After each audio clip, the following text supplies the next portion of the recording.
It's hard to explain it to you. Don't go. That's all I can tell you. Don't go. No. I can let you read, if you want, one action that we were in. We were in there for 3 days and 2 nights. My major, Curry was his name, his wife came from Owen Sound, 9 miles away from where I come from. And he was the only Canadian tank corps officer to win the Victoria Cross. And one thing I've got to mention to you, of the armies that were in Normandy, the Americans, the British, the Canadians, and the Poles. The Canadians were the only volunteer army. The Americans were drafted or called up. Some of the British were drafted and called up. The Poles I can't answer for, but I know that every Canadian that was there was a volunteer, wanted to go.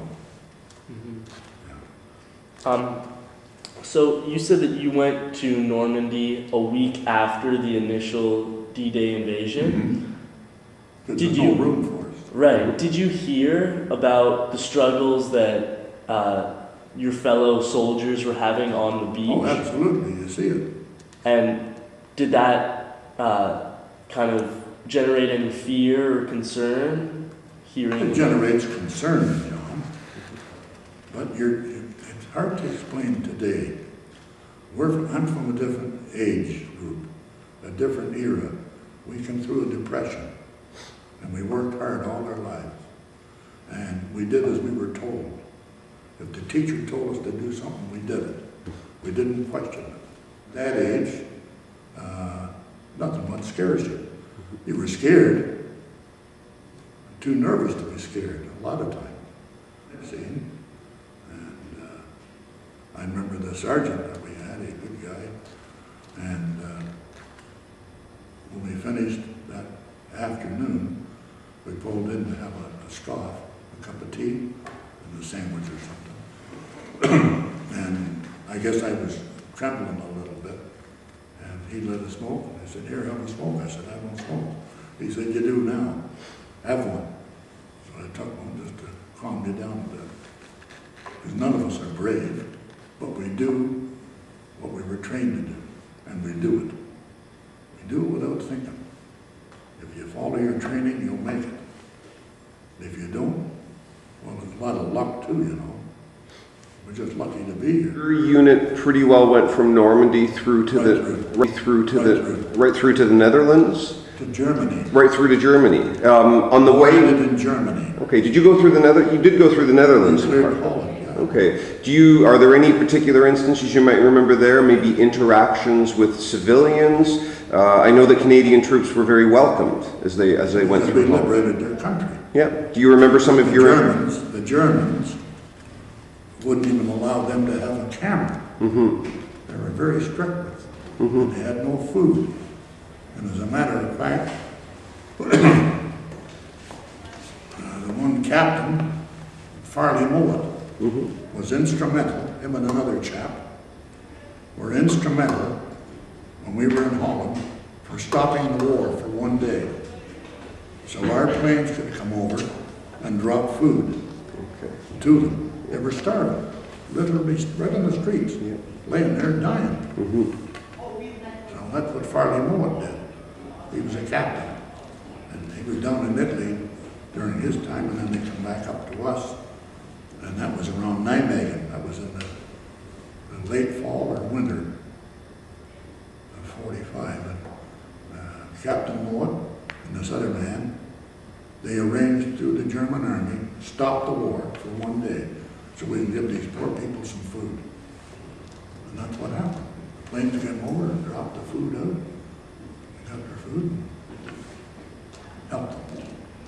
That's why the Dutch people are very cognizant of what we did for them. And we had a few bad times. I tried not to wreck the place like we did in Germany. But I got a book here, and it shows you what we did. This colonel wrote the book, and he went around to all the people in his area, in the province of 20, that's what that says, 20, we are free. Anyway, he went around to all the people and got the photographs from the cameras they weren't supposed to have, and they took pictures and stuff. And as a matter of fact, when we stopped in a place called Bergen Zoom, it was the first major place that we stopped in, over from Belgium into Holland. And the tank came up, not my tank, another tank, I heard about it. And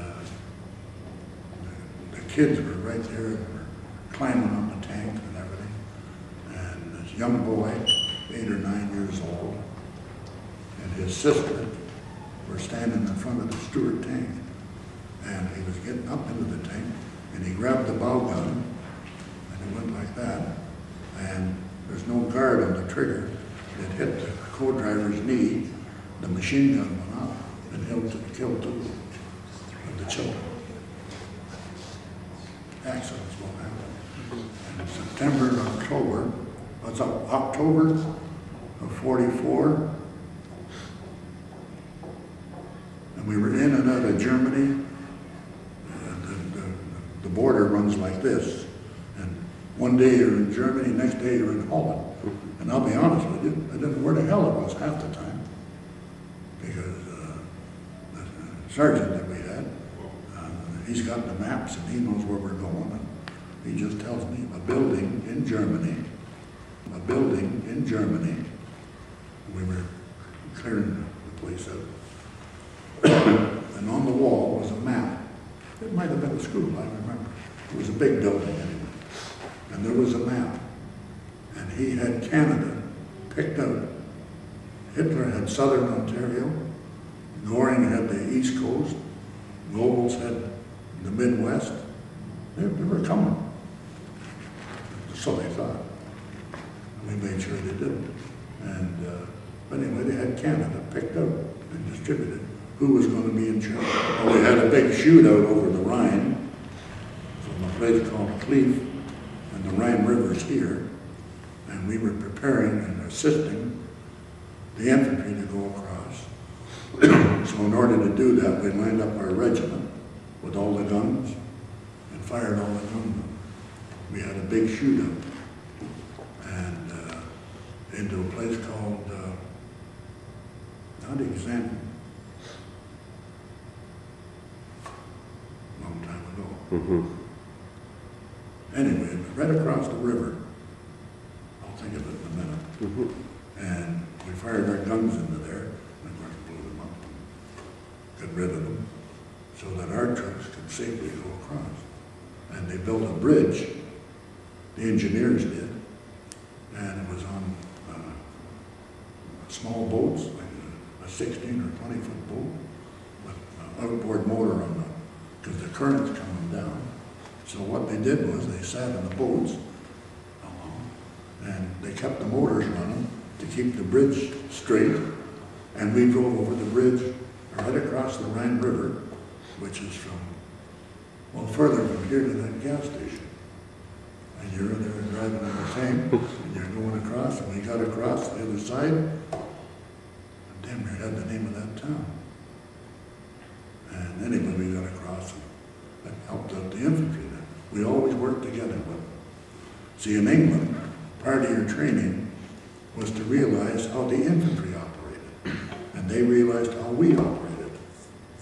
And we worked together, because we're all volunteers, and we're here to help one another. That's the way Canada was, not like today. When VE Day took place, when